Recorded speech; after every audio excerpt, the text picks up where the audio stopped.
नमस्कार, मैं हूं मृत्युंजय कुमार झा और हमारा खास show weekly round up commodity special, इसमें आपका स्वागत है। और इस शो में हम आपको बताएंगे कि यह हफ्ता कमोडिटी मार्केट के लिए कैसा रहा और अगला हफ्ता कैसा रहने वाला है, कहां पर आपके लिए कमाई के मौके बनने वाले हैं। तो आज हमारे साथ इस खास शो में 3 खास मेहमान हैं। रविंद्र राव हैं कोटक सिक्योरिटीज़ के, मनोज जैन साहब हैं पृथ्वी फिनमार्ट के, और साथ ही बीरेन वकील हैं पैराडाइम कमोडिटी के। आप तीनों का बहुत बहुत स्वागत है इस खास चर्चा में। और चर्चा की शुरुआत हम करेंगे गोल्ड के साथ, क्योंकि गोल्ड का मार्केट बहुत ज़्यादा वोलेटाइल रहा है इस हफ्ते। 50,000 से लेकर 51,800 के दायरे में गोल्ड घुमा है। मतलब आप ये सोचिए कि 1,800 रुपये का रेंज गोल्ड का इस पूरे हफ्ते में रहा है। एक बड़ी उठापटक के साथ गोल्ड के मार्केट ने ट्रेड किया है। हफ्ते की शुरुआत में शानदार तेज़ी थी, उसके बाद एक करेक्शन भी आया। तो रविंद्र जी, अब ऐसे में अगला हफ्ता गोल्ड के लिए आपको कैसा दिख रहा है? क्या एक्शन आप देख पा रहे हैं नेक्स्ट वीक के लिए गोल्ड में? Good afternoon Mrityunjay. मेरे हिसाब से यस, हमने करेक्टिव मूव देखा है। इतना एक्सपेक्टेड नहीं था। 1905-1906 तक का करेक्शन एक्सपेक्टेड था, लेकिन आज का जो फॉल आया है, क्योंकि डॉलर इंडेक्स में हमने एक रिकवरी देखी है, क्योंकि 10 ईयर यूएस बॉन्ड डील जो है वो थोड़ी सी बड़ी है। उस वजह से गोल्ड में थोड़ा सा प्रेशर है, लेकिन अंडरटोन गोल्ड में अभी भी बुलिश है। मेरा जो इमीडिएट सपोर्ट है वो अराउंड 1880-1870 का है, जो कि जहां पे बहुत कंसोलिडेट करने के बाद हमने गोल्ड में एक ब्रेकआउट आते हुए देखा था। उसके अलावा डॉलर में एक रिकवरी है। डॉलर मुझे नहीं लगता है कि ऊपर के लेवल पे सस्टेन करेगा, तो वो भी एक गोल्ड के लिए पॉजिटिव फैक्टर ही है। उसके अलावा इन्फ्लेशनरी कंसर्न्स बढ़ रहे हैं, तो वो भी डॉलर गोल्ड के लिए सपोर्टिव है। तो मेरे हिसाब से ये जो अपॉर्चुनिटी है फॉल का, आई थिंक ये एक बाइंग अपॉर्चुनिटी है। मेरे हिसाब से 49,700 49,800 जो पहले एक सपोर्ट था, जहां से मार्केट बहुत बार घुमा था, आई थिंक वहां पे एक बार बाइंग किया जा सकता है नेक्स्ट वीक के लिए। 49,200 जो कि बहुत ही स्ट्रॉन्ग सपोर्ट है, उसका स्टॉप लॉस मेंटेन कर सकते हैं, और पॉसिबल है कि फिर से एक बार ये 50,600 50,800 तक आए।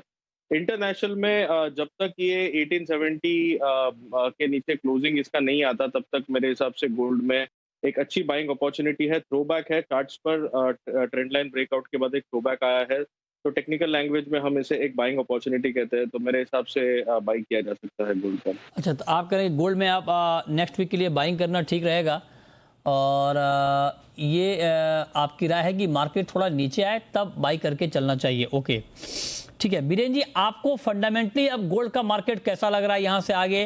क्या जो लेवल अभी हम मार्केट में देख पा रहे हैं 50-51 हज़ार के आसपास का लेवल, क्या इस लेवल पे एक लंबी बाइंग करनी चाहिए? क्या मतलब, मेरा कहने का मतलब ये है कि क्या अगर कोई बड़ी बाइंग इस लेवल पे करना चाह रहा है मीडियम टू लॉन्ग टर्म के लिए, तो क्या उनको गोल्ड में अभी बाइंग करनी चाहिए? एग्रेसिव ट्रेडर को करंट लेवल पे 50-200 आसपास का जो लेवल है उस पर बाय करना चाहिए। एक आध 2 वीक की टाइम फ्रेम के हिसाब से 51-200-300 का टारगेट रहेगा। 49,800 का स्ट्रिक्टली स्टॉप लॉस रखना चाहिए, क्योंकि अब जो रेजिम चेंज पावर ट्रांसफर होगा उसमें सिर्फ 8-10 दिन बाकी है।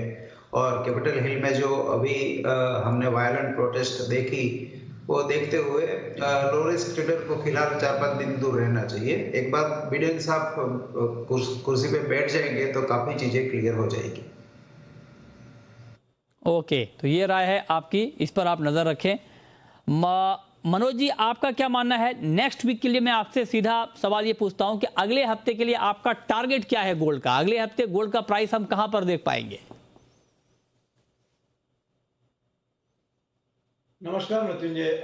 मैं भी रवीन जी के मत से काफी कुछ सहमत हूं कि यहाँ पे जिस तरह से हमने रैली आते हुए देखी थी और एक जो करेक्शंस देखने को मिली है, तो इसको बाइंग अपॉर्चुनिटी समझना चाहिए। मेरा मानना है कि नेक्स्ट वीक में एक बार फिर 51,000 51,100 तक के जो लेवल्स हैं यहाँ देखने को मिल सकते हैं।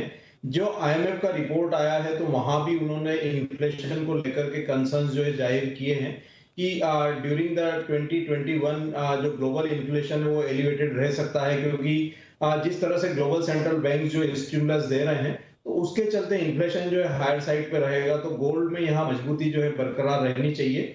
और यहाँ यूएस सीनेट में भी जो डेमोक्रेट्स का कब्जा हुआ है, तो उसके चलते आगे स्टिमुलस भी जो है जारी रहने की संभावना है।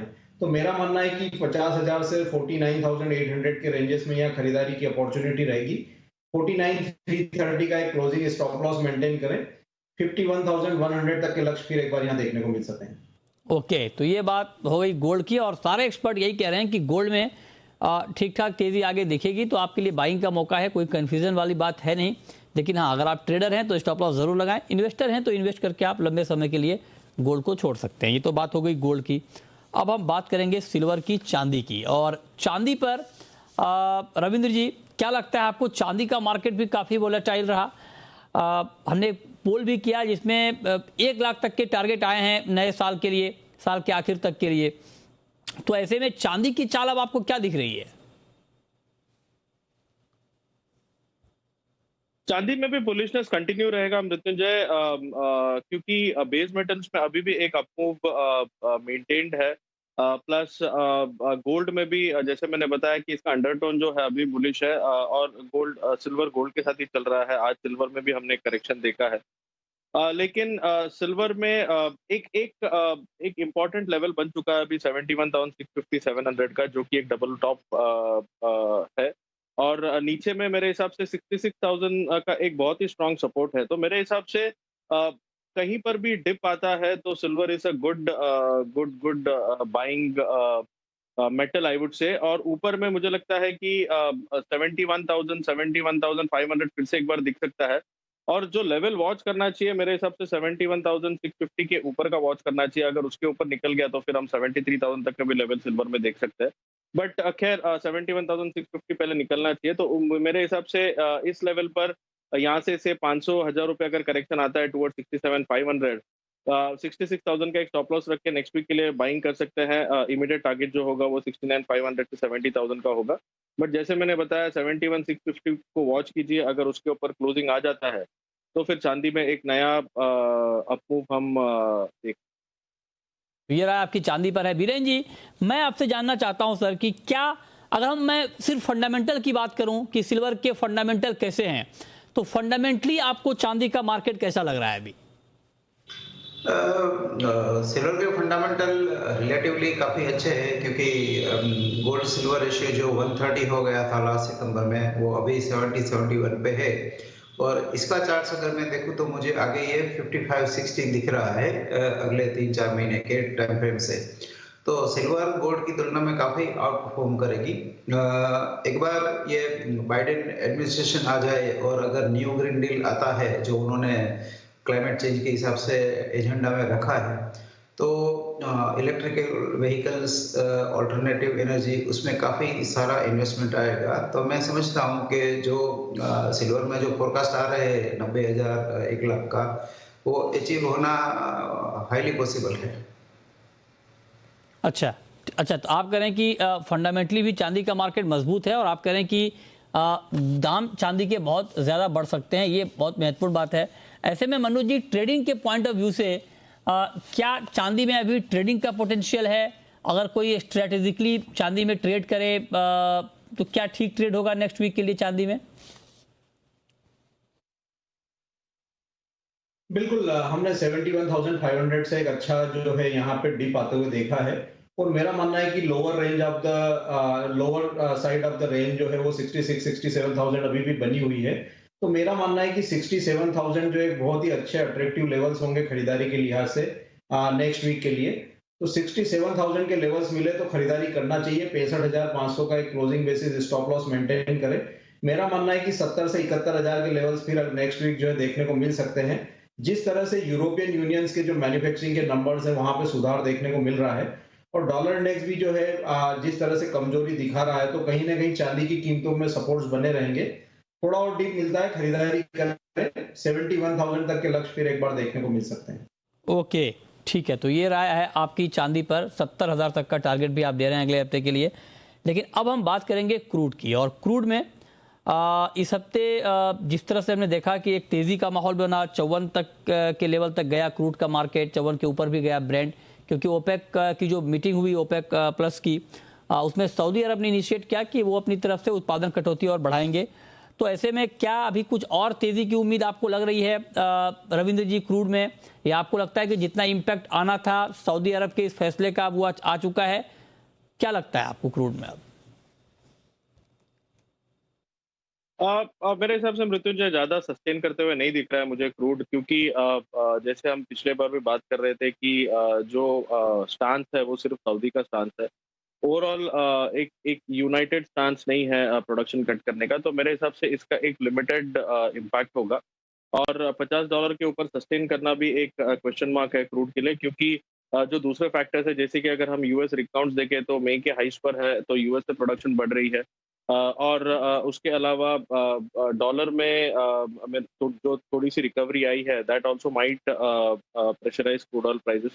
तो मेरे हिसाब से सस्टेनेबिलिटी एक क्वेश्चन मार्क है। मुझे लगता है कि $50 के ऊपर सस्टेन करना क्रूड के लिए थोड़ा सा मुश्किल होगा। इमीडिएट टारगेट 6,800 तक आता है, जो कि 3,800 तक आता है, जो कि बहुत ऊपर टारगेट नहीं है, just 50-60 rupees from here on. वहां से मुझे लगता है कि एक बार फिर से इसमें सेलिंग आ सकती है। लेकिन अगर डिप आता है टुवर्ड्स 3,360, 3,650 के आसपास, आई थिंक वो एक अच्छा लेवल होगा बाइंग के लिए क्रूड में, और स्टॉप लॉस जो है वो 3,580 के आसपास मेंटेन कर सकता है। इमीडिएट टारगेट 3,800 का ले सकते हैं, लेकिन सस्टेन करेगा ऐसा लग नहीं रहा है। हाँ, तो ये कह रहे हैं कि भले ही शॉर्ट टर्म में थोड़ी तेजी आ जाए, लेकिन आप कह रहे हैं कि सस्टेन करना मुश्किल होगा। बीरेन जी, आपको कैसा लगता है क्रूड का मार्केट? क्योंकि डिमांड को लेकर तो चिंता है, भले ही ओपेक ने उत्पादन, सऊदी अरब ने कहा हो कि उत्पादन और कम किया जाएगा, लेकिन जिस तरह से कोरोना को लेकर अभी भी ग्लोबली चिंता है, यूके में लॉकडाउन तक लगाना पड़ गया, यूएस में मामले बढ़ रहे हैं, तो ऐसे में क्या आपको लगता है कि लंबी तेजी या बड़ी तेजी की उम्मीद नहीं है क्रूड में भी? अभी जो वाइल्ड कार्ड है वो कोरोना ही वाइल्ड कार्ड है, क्योंकि चाइना में रिसेंटली कुछ जगह पे वो बाढ़ जैसा आ गया है, और जापान में भी प्रॉब्लम है, इमरजेंसी टोक्यो में डिक्लेयर हुई।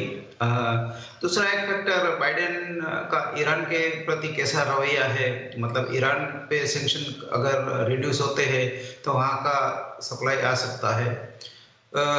उसके सामने डॉलर अगर बहुत ज्यादा कमजोर हो जाए तो क्रूड ऊपर भी जा सकता है। तो मीन्स मैं ऐसा देख रहा हूँ कि दोनों साइड की ओपन वाइड विंडो है, तो इस पे स्पेसिफिक कॉल लॉन्ग टर्म का नहीं बन सकता। शॉर्ट टर्म में बाय साइड रहूंगा 3688 के हिसाब से। 382050 का टारगेट रहेगा और 3640 का स्टॉप लॉस रहेगा। ओके, आपको फंडामेंटली मनोज जी क्रूड का मार्केट कैसा लग रहा है? क्या फंडामेंटली ये मार्केट लंबे समय के लिए कमजोर दिख रहा है अभी आपको मौजूदा हालात में? नहीं, बड़ी कमजोरी की गुंजाइश नहीं है मृत्युंजय, क्योंकि यहाँ पे जिस तरह से जो मैन्युफैक्चरिंग वगैरह के जो नंबर्स आ रहे हैं, हालांकि यूके में लॉकडाउन मेजर्स हुए हैं और भी जो है कोविड के जो स्प्रेड्स के जो नंबर्स हैं वो बढ़े हैं, लेकिन साथ ही वैक्सीन भी रोल आउट हो रही है, तो कहीं ना कहीं डिमांड जो है वो सपोर्टिव रहेगी। लेकिन प्राइसेस जो है ऑलरेडी ओवर स्ट्रेच्ड है, तो मेरा मानना है कि WTI $52-53 पर बैरल जो एक स्ट्रॉन्ग रेजिस्टेंस फेस करेगा। तो भारतीय बाजारों में कीमतें कहीं ना कहीं 3800 से 3900 के रेंज में एक स्ट्रॉन्ग रेजिस्टेंस दिखाएगी। तो लॉन्ग का पोजीशन में मेरा मानना है कि 3800 से 3900 के रेंज में एक बार मुनाफा वसूली कर लेना चाहिए। फ्रेश बाइंग के लिए थोड़े डीप का वेट करना चाहिए। ठीक है, अब बात करते हैं बेस मेटल की। मेटल का मार्केट आपको रविंद्र जी अभी कैसा लग रहा है? क्या मेटल में जो खास करके निकल की अगर हम बात करें तो एक लंबी और बड़ी तेजी हमने निकल में देखी, क्या अब वक्त आ गया है कि यहाँ पर जिन लोगों ने पोजीशन ली है पहले उनको प्रॉफिट बुक करना चाहिए, और क्या इस लेवल पे शॉर्ट करना चाहिए अब निकल में?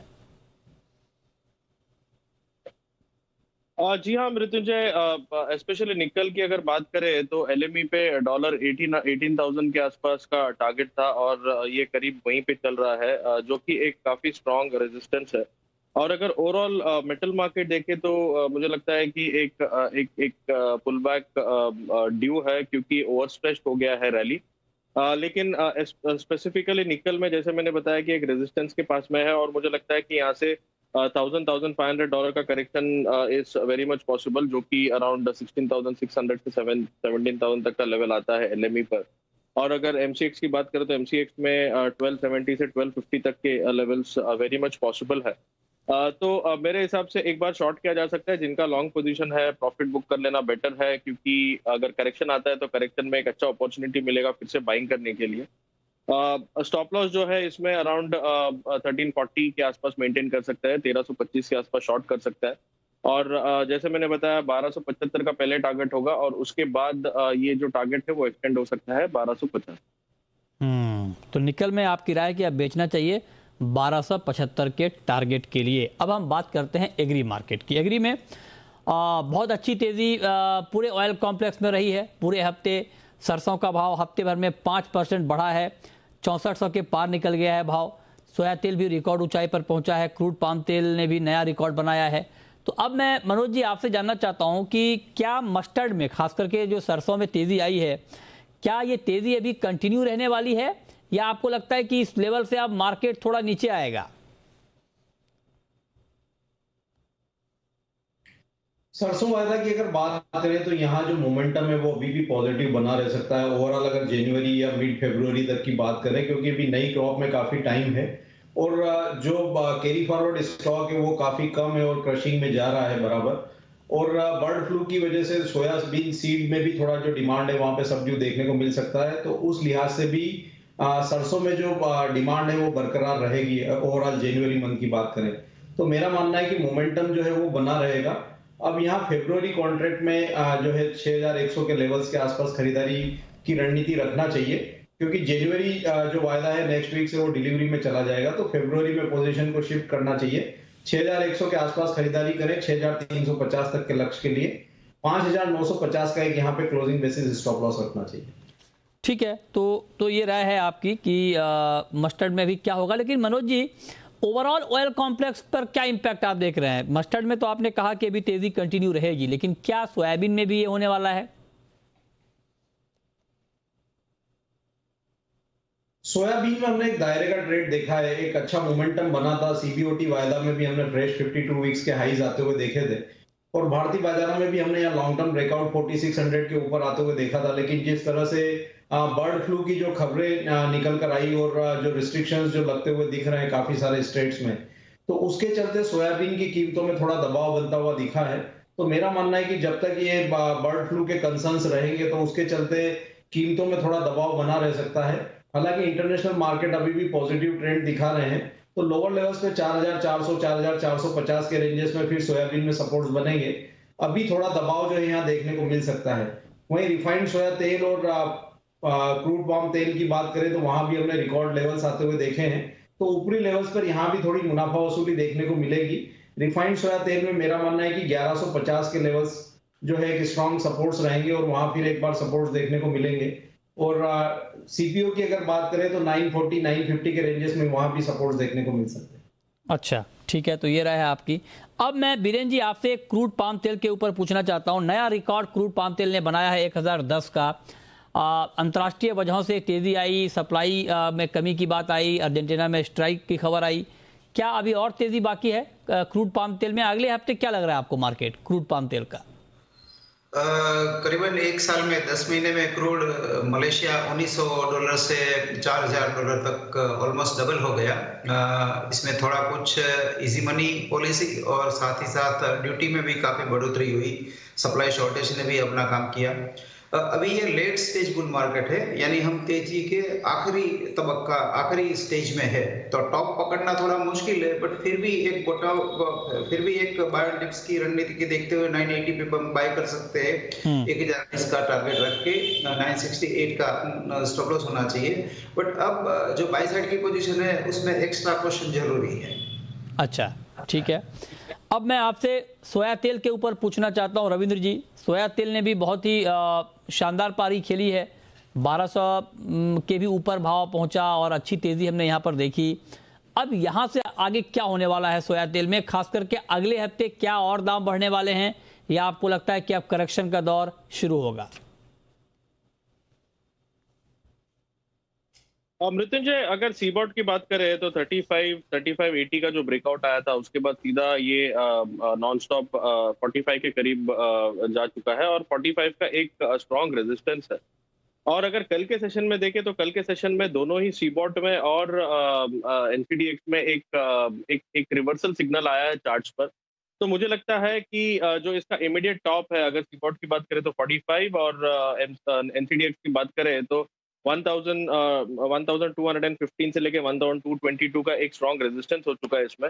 और मुझे लगता है कि ये 1145 140 जो कि मनोज जी ने जो सपोर्ट बताया, आई थिंक उसके आसपास एक बार आ सकता है ये। तो मेरे हिसाब से एक शॉर्ट की स्ट्रैटेजी अच्छी होगी, अराउंड 1190 के आसपास एक बार शॉर्ट कर सकते हैं, 1215 का स्टॉप मेंटेन कर सकते हैं और टारगेट 1140 का ले सकते हैं। बेस ट्रेंड अभी भी बुलिश है, लेकिन this can be the first reversal signal. तो हो सकता है कि एक 30 से 40 रुपए का करेक्टेड डिप मिले रिफाइंड सोया में। ओके, ठीक है। लेकिन बीरेन जी, पूरे ऑयल कॉम्प्लेक्स में सबसे ज्यादा अट्रैक्टिव कमोडिटी अभी आपको कौन सी लग रही है? ट्रेडिंग के पॉइंट ऑफ व्यू से मैं पूछ रहा हूं। सोयाबीन, सोया तेल, मस्टर्ड, सीपीओ, इन चारों में से एक को चुनना हो अगले हफ्ते के लिए तो आप किसे चुनेंगे? दो चॉइस है। एग्रेसिव ट्रेडर के लिए फरवरी मस्टर्ड बाय करना प्रेफर करूंगा, क्योंकि यहाँ शॉर्ट सप्लाई की स्टोरी है। लो रिस्क ट्रेडर है, मीडियम टर्म आउटलुक है, तो soybean still is a low risk product, तो यहाँ मार्च सोयाबीन बाय करना चाहिए। दोनों में अपसाइड की गुंजाइश है, मस्टर्ड में थोड़ी ज्यादा अपसाइड बाकी है। अच्छा, मस्टर्ड में आपको मतलब ज्यादा तेजी अभी दिख रही है। अब पूरे ऑयल कॉम्प्लेक्स के लिहाज से मनोज जी, आपकी सबसे टॉपिक, आपने मस्टर्ड तो बताया है, लेकिन अगर पूरे ऑयल कॉम्प्लेक्स में एक चुनना हो तो मस्टर्ड ही चुनेंगे या कुछ और भी चुन सकते हैं? नहीं, अगर नेक्स्ट वीक की बात करेंगे तो मैं मस्टर्ड के साथ ही जाऊंगा, क्योंकि वहां मोमेंटम बना हुआ है और वो बरकरार रहेगा और वो बर्ड फ्लू का उसमें इतना इम्पैक्ट भी नहीं देखने को मिल रहा है। तो मेरा मानना है कि मस्टर्ड में नेक्स्ट वीक के लिए एक बाई की स्ट्रेटेजी रखना चाहिए 6350 तक के लक्ष्य के लिए। चलिए, बहुत शुक्रिया मनोज जी आपका, रविंद्र जी आपका और बीरेन वकील जी आपका हमारे साथ जुड़ने के लिए और डिटेल में बताने के लिए कि ये हफ्ता कमोडिटी मार्केट के लिए कैसा रहा और अगला हफ्ता कैसा रहने वाला है। तो फिलहाल इस खास शो में इतना ही।